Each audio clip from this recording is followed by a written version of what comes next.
ETF index mutual funds నేర్చుకుని stock మార్కెట్లో రాణించాలనుకుంటున్నారా? వెంటనే ఈ నెంబర్కి కాల్ చేయండి. నమస్తే రమగారు. నమస్తే చే రమగారు, 40+ క్రాస్ అయిన వాళ్ళు ఖచ్చితంగా ఈ నియమాలు పాటించాలి, పాటించటం మంచిది అనుకునే మీ పాయింట్స్ ఏమైనా ఉంటే చెప్పండి. తిండి తగ్గించుకోవాలి, జంక్ ఫుడ్ మానేయాలి, లేట్ నైట్ పార్టీస్ అవి తగ్గించుకోవాలి, early to bed early to rise ఇది పెట్టుకోవాలి. ఓకే. ఆరోగ్యాన్ని కాపాడుకోవాలి, ఒంటరిగా ఉండటానికి అలవాటు పడాలి, పిల్లల నుంచి సెపరేషన్కి ప్రాక్టీస్కి వెళ్ళాలి. ఇన్ని ఉన్నాయి రమగారు. చాలా ఉన్నాయి. ఇంకా ఒకవేళ మీరు ఏదైనా కెరీర్లో ఉంటే నేను ఓల్డ్ అయ్యాను లాంటి భావాల్లోకి వెళ్ళకూడదు. ఓకే, అయితే ఓకే. ఓల్డ్ ఫీలింగ్స్లోకి వెళ్ళొద్దు. ఇవి ఓల్డ్ అవ్వటము, పెద్దవాళ్ళు అవ్వటము, 40 వచ్చేసరికి 40వ పడిలోకి వెళ్ళి వచ్చేసరికి కొంత జాగ్రత్త పాటిస్తే మీ పని చేసే క్షమత పెరుగుతుంది, మనం ఎక్కువ పని చేయగలుగుతాం. అంతేగా. ఇప్పుడు కెరీర్లు ఉద్యోగాలు వచ్చినాయి కదా జయ, కెరీర్లు ఉద్యోగము వ్యాపారము ఒకవేళ ఉంటే మోడలింగ్ లాంటి దాంట్లో ఉన్న వాళ్ళు కూడా యాక్టివ్గానే ఉంటున్నారు చాలామంది. 40లో వచ్చినా కూడా మన వాళ్ళు ఇండియాలో కూడా ఈ కాపాడుకుంటే మరింత ఎక్కువ పని చేయగలుగుతాం మనం. ఇప్పుడు అవి లేవు, ఆ వ్యవహారం లేదు, ఏదో చిన్న ఉద్యోగం చేసుకుంటూ ఇంటిపటి నుండి పిల్ల మేకని చూస్తాం మనం. మనకు 40 వచ్చేసరికల్లా మన పిల్లలు మన నుంచి సెపరేట్ అవుతారు. నేను ఒంటరిగా ఉన్నాను అనే భావాల్లోకి వెళ్ళకూడదు, ఎంగేజ్ అవ్వాలి.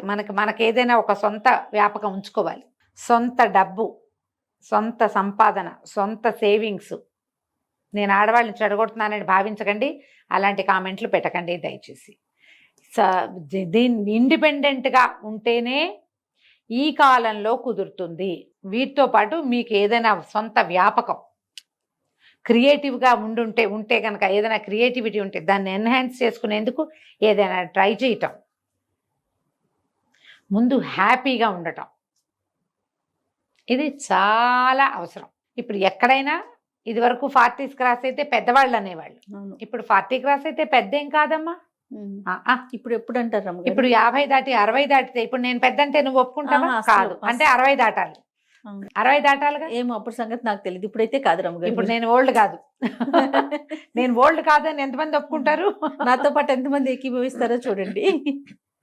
నా వరకు నేను ఇప్పుడు ఒక ఏడాది 2 ఏళ్ళుగా నేను ఎక్సర్సైజ్ విగరస్గా ఎక్కువగా చేయటం, బాగా నడిచేయటం అవి తగ్గించుకున్నాను. ఏవో హెల్త్ ఇష్యూస్ రకరకాలు ఉన్నాయనుకో, కానీ నేను ఎంతమంది వచ్చినా వంట చేసేయగలను, ఎక్కడికైనా వెళ్తే 4 అడుగులు నడవగలను. ఆటే జంక్, సాధారణంగా జంకులు తిన్ను, అన్నీ కూడా తెలిసిందే. అవునండి, తక్కువ తింటాను, రాత్రిపూట ఫుడ్ తక్కువ, పూర్తిగా తక్కువ.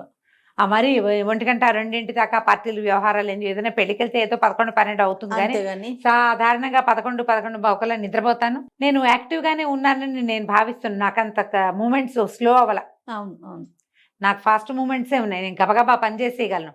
అమ్మో ఇదంతా నేను ఎక్కడ చేస్తాను లాంటి భావాలు లేవు నాకు, నా వల్ల కాదు, చేయలేను. ఏవో నెప్పులు గిప్పులు కనపడుతున్నాయి అప్పుడప్పుడు, మెనపాజ్ వల్ల కనిపిస్తాయి కదా, ఉన్నా కూడా నేను పని చేయలేని పరిస్థితి అవి నాకు లేవు. ఇంకా నేను అనుకుంటాను లోపల ఉంది, ఇది హెల్దీగా ఉన్నాను నేను లోపల నుంచి. స్ట్రెస్లు వస్తాయి నాకు కూడా, నేను దాన్ని బీట్ చేస్తా. డిప్రెషన్స్ వస్తుంటాయి నాకు కూడా, చాలా డిప్రెస్డ్గా ఇదంతా ఏమిటి ఈ జీవితం అలా అనిపిస్తుంటుంది, దాన్ని లాగి పక్కన పారేస్తూ ఉంటా. ఏవేవేవో చేస్తా, ఏవో పనులు అవసరమైనవి అక్కర్లేనివి, ఎవరి పనులైనా మీదేసుకుని కూడా చేస్తా, ఎక్స్ట్రాలు అంటించుకుని కూడా చేస్తూ ఉంటాను. వాటి వల్ల ఏంటంటే ఎంగేజ్ అవుతాను. చాలా ప్రధానమైంది ఎంగేజ్ అవుతాను. నేను ఎంత బిజీ స్కెడ్యూల్స్లో ఉన్నా నాకు కూడా లోన్లీనెస్ వస్తుంది, నాకు పెద్ద గుంపు ఉన్నా కూడా. అవును, దాన్ని తొలగించుకోవడానికి కూడా నేను ప్రయత్నం చేస్తూనే ఉంటాను.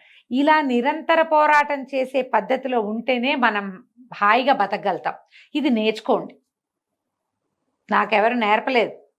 అలాగే ఇంకా లేకపోతే నేను కూరుకుపోతున్నానని తెలుస్తోంది.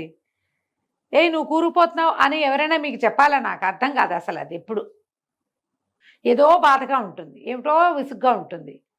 నేను ఇందులోకి వెళ్ళిపోతున్నాను. నేను ఒక సినిక్గా మారిపోతున్నాను. అందరినీ విమర్శించటము, ఎవరి పట్ల సాటిస్ఫాక్షన్ లేకపోవటం, జీవితం పట్ల సాటిస్ఫాక్షన్ లేకపోవటం, మన పట్ల మనకి సాటిస్ఫాక్షన్ లేకపోవటం, సెల్ఫ్ ఎస్టీమ్ కోల్పోవటం, మనని మనం శభాష్ అనుకోకపోవటం, ఇవన్నీ ట్రబుల్స్ 40 తర్వాత వస్తాయి. ఆ 40 దాకా మనం బిజీగా ఉంటాం ఎంతో కొంత. ఇక్కడి నుంచి మన లోన్లీనెస్, మనకి జనాలతో సెపరేషను, ఆ శరీరం కొంత సహకరించకపోవటము, కాస్త బ్యూటీ వ్యవహారాలు కొద్దిగా మేకప్ పెరిగి బ్యూటీ తగ్గడము ఇవన్నీ వస్తాయి. ఇవి వచ్చినప్పుడు మనం ఏం చేస్తామంటే మన మీద మనకి సాటిస్ఫాక్షన్ పోతుంది. అది పెంచుకోండి. ఓకే. ఎలా ఉన్నా సరే మనని మనం యాక్సెప్ట్ చేయకపోతే, మననే మనం యాక్సెప్ట్ చేయకపోతే ఎవడు చేస్తాడు మనని? వాళ్ళు ఎవరో ఎందుకు చేయాలి? ముందు మనం చేయాలిగా. కరెక్ట్. మనని మనం శభాష్ అనుకోవాలి. వెరీ గుడ్, నేను బాగా చేశాను అనిపించాలంటే నువ్వు బాగా చెయ్యాలి ముందు. అది ఏమైనా చెయ్యాలి. ఇది చేయకపోతే కష్టమేనమ్మా. చేయకపోతే మనం బయటపడలేము వీటిలలో నుంచి. ఎందుకంటే మనకి సమాజాలు చిన్నవి జయ. అవునండి. నేను ఎప్పుడు ఈ మాట చెప్తూ ఉంటే జయ లోపల ఎలా ఉంటుందంటే ఏదో నొప్పిగా ఉన్న ప్రాంతంలో మళ్ళీ కొడుతున్నట్టు ఉంటుంది. ఇక్కడ మోచేతి మీద దెబ్బ ఉంది, అక్కడ మళ్ళీ దెబ్బ తగిలితే ఎలా ఉంటుంది?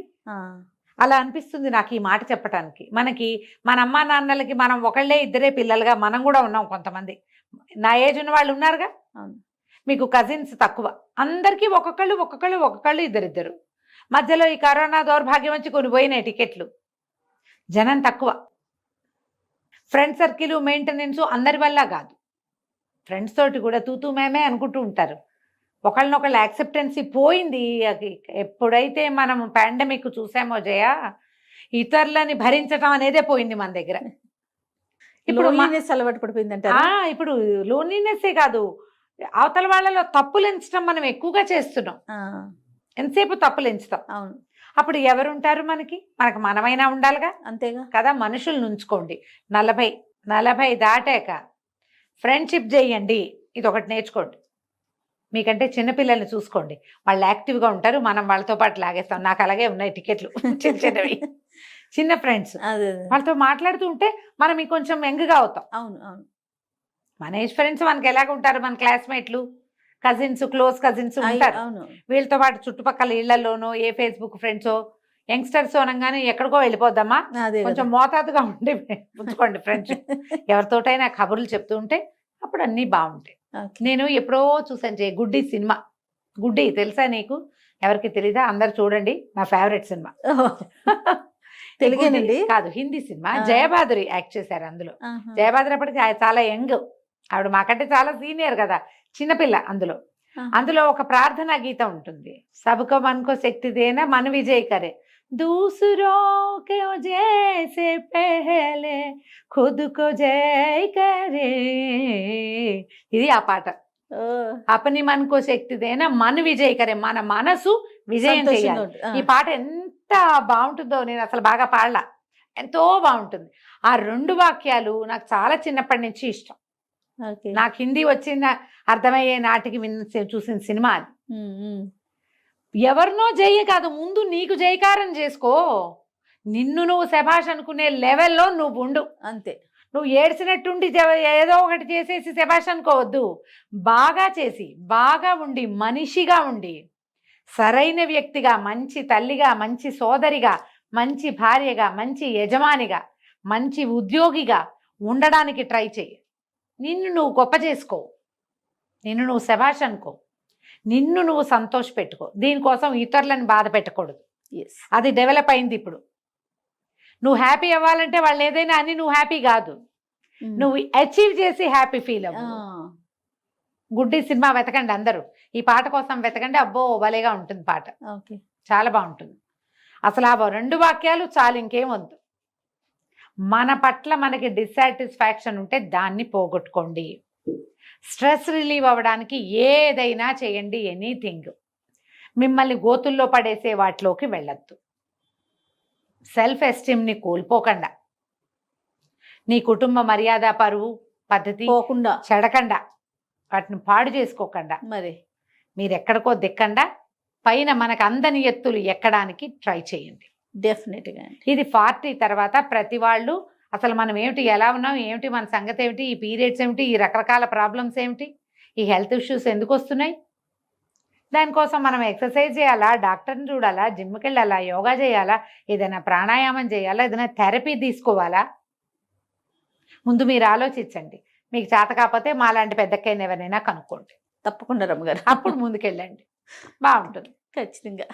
నమస్తే అండి. నమస్తే జయ.